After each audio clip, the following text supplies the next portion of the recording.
Last week, all the women in my family had a meal together for the first time. I mean, we've had meals together before, but it was the first time we were all alone. No men, no kids, just peace and food.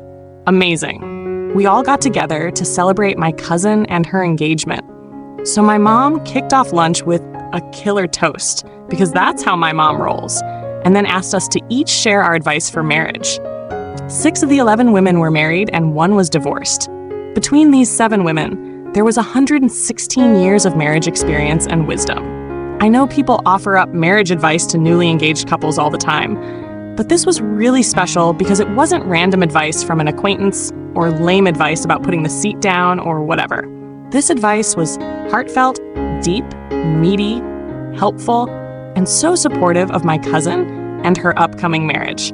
I want to pass this advice along to you. It's just too good to miss. So here we go. The 11 nuggets of marriage wisdom from the ladies in my family. Number 1, do your prep work before you walk down the aisle. So this is a piece of advice that many would say, yeah, duh, but think about if you've really put the work in. Be honest with yourself. Have you asked the tough questions?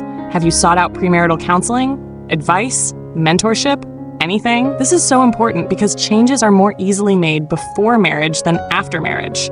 Number 2, laugh often. My husband is one of the funniest people I know, and we laugh together all the time. I can't tell you how many times we have broken the tension of a serious talk with humor. This is a simple thing, but oh, so powerful. Number 3, do stuff together. Seriously. Some couples have their own thing, but don't have a together thing. Have something that is yours that you like to do together. Life gets really busy, and it is so necessary to have something that keeps you connected during those times and bolsters your compatibility. Plus, it's fun. Number 4, close the bathroom door. Okay, so this sounds a bit like put the seat down, but it's not. This means leave a bit of mystery in your marriage. Yes, be comfortable around one another, and of course, be yourself. But please leave a little to the imagination. Number 5, work as a team, but don't always keep score or expect a tie. I love this advice because it is so true. So many times in marriage, one spouse is picking up some of the other's slack. So work together as a team. In fact, be proud of your team. Just know that sometimes things won't be even or tied. Sometimes you may give 80% and your partner 20%. Other times your partner may give 95% to your 5%. But you are still a team all the time. Part of the beauty of marriage is having one another to share the load. Sometimes you will be giving more and sometimes taking more.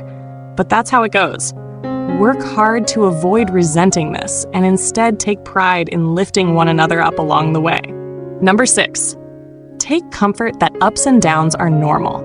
During our first year of marriage, my husband and I had a huge fight on Easter. I don't really remember what it was about, but I remember going out to the car to cry and thinking, crap, I can't break up with him, now what? I don't mean that I wanted a divorce or anything, but the realization of the permanence of our relationship sunk in very hard at that moment. When we married, I vowed forever, and I meant it. That day, forever, felt like, well, forever.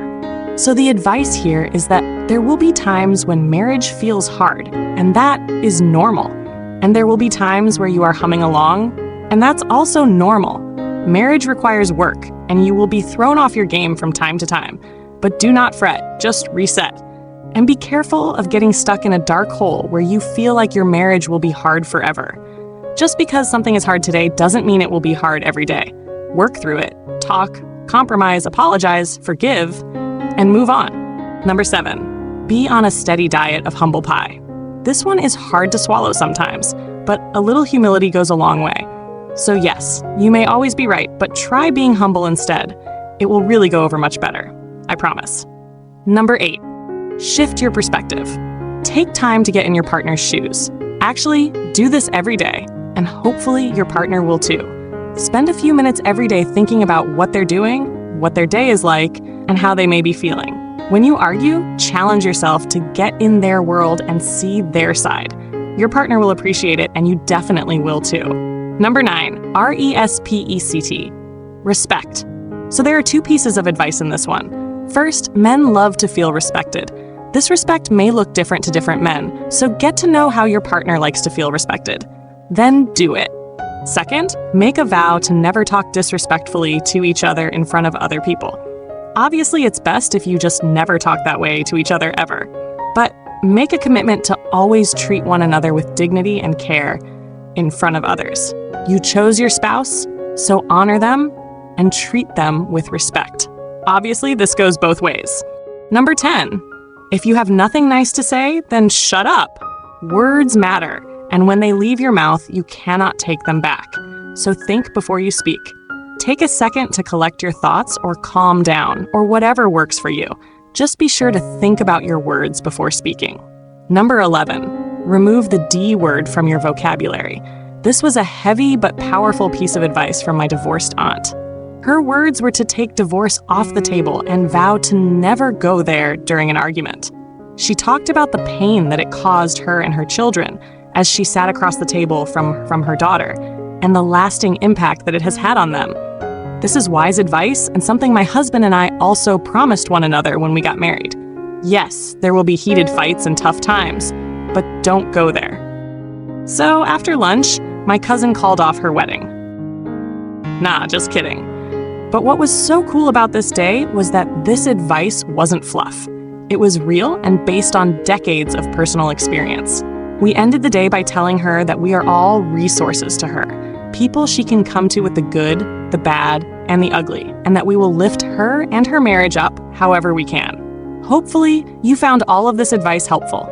In the spirit of our lunch, I want to end on this question. Who can you go to when you and your marriage need lifted up? But if you are in a dangerous or abusive relationship, this does not apply to you. Divorce should definitely be in your vocabulary, and please seek professional support and help.